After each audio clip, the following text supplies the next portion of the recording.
पावसामुळे पुण्याला पुराचा धोका. मुसळधार पावसामुळे अख्खं पुणे तुंबलं तर महत्त्वाचं काम असेल तरच घराबाहेर पडण्याचं प्रशासनाचं आवाहन.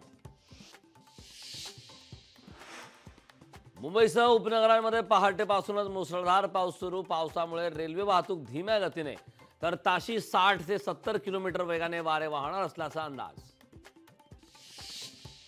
प्रकाश आंबेडकरांची आजपासून आरक्षण बचाव यात्रा. मुंबईतील चैत्यभूमीतून आरक्षण बचाव यात्रेला होणार सुरुवात. तर यात्रेचा समारोप छत्रपती संभाजीनगरमध्ये होणार. राहुल गांधींवर पुन्हा मानहानीचा खटला. अमित शहा हेट स्पीच प्रकरणी राहुल गांधींना सुलतानपूर न्यायालयाचे उद्या कोर्टात हजर राहण्याचे आदेश.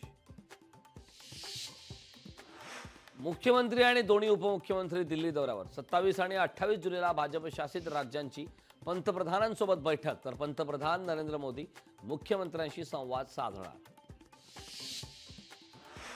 अब्दुल सत्तार छत्रपती संभाजीनगरचे नवे पालकमंत्री. संदीपान भुमरेंच्या राजीनाम्यानंतर सत्तार 2 महिन्यासाठी संभाजीनगरच्या पालकमंत्रीपदी. कोल्हापूरला पुन्हा पुराचा धोका. थोड्याच वेळात राधानगरी धरणातून पंचगंगेत सुटणार पाणी. तर पंचगंगेची धोके पातळीकडे वाटचाल. 26 जुलै ते 11 ऑगस्ट पर्यंत पॅरिसमध्ये पार पडणार ऑलिम्पिक स्पर्धा. ऑलिम्पिक संघासह 206 राष्ट्रीय ऑलिम्पिक समित्यांचे खेळाडू होणार सहभागी.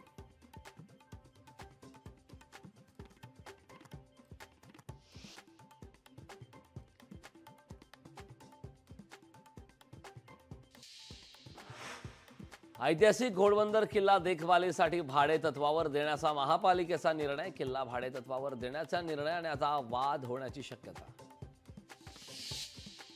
11वी प्रवेशासाठीची पहिली विशेष प्रवेश यादी 5 ऑगस्टला जाहीर होणार. तिसऱ्या फेरीनंतर ही 1,46,000 विद्यार्थ्यांचा प्रवेश वेटिंगवर. पुणे जिल्हा आणि धरण क्षेत्रात मुसळधार पाऊस सुरू. पावसामुळे खडकवासला, पानशेत, वरसगाव, टेमघर धरण हे 70% भरलं. पुण्यात पावसाचा धुमाकूळ. धुवाधार पावसामुळे अनेक भागात साचलं पाणी. तर मुठा नदी पात्रातील सर्व रस्ते बंद. पुणे जिल्ह्यात आज अतिवृष्टीचा इशारा. पुणे, पिंपरी चिंचवड तसेच ग्रामीण भागातील शाळांना पावसामुळे सुट्टी. कोल्हापुरात जोरदार पावसामुळे पंचगंगा नदीच्या पाणी पातळीत वाढ. नदीकाठच्या गावांना सतर्कतेचा इशारा. कोल्हापूर जिल्ह्यातील पूरस्थिती गंभीर. पूरग्रस्त भागातील पशुधन स्थलांतरित करण्यास सुरुवात. पशुधन वाचवण्यासाठी प्रशासनाची धडपड. सांगलीच्या चांदोली धरण परिसरात अतिवृष्टी. 24 तासात 172 मिलीमीटर पावसाची नोंद. तर मुसळधार पावसामुळे धरणातील पाणी पातळीत वाढ. बाजारात टोमॅटोचे भाव वाढले. टोमॅटो 200 रुपये प्रति किलो. तर टोमॅटोच्या तुलनेत इतर भाजीपाल्यांचे भाव मात्र घसरले. लोकशाही मराठी ऐका, पहा, जागरूक रहा.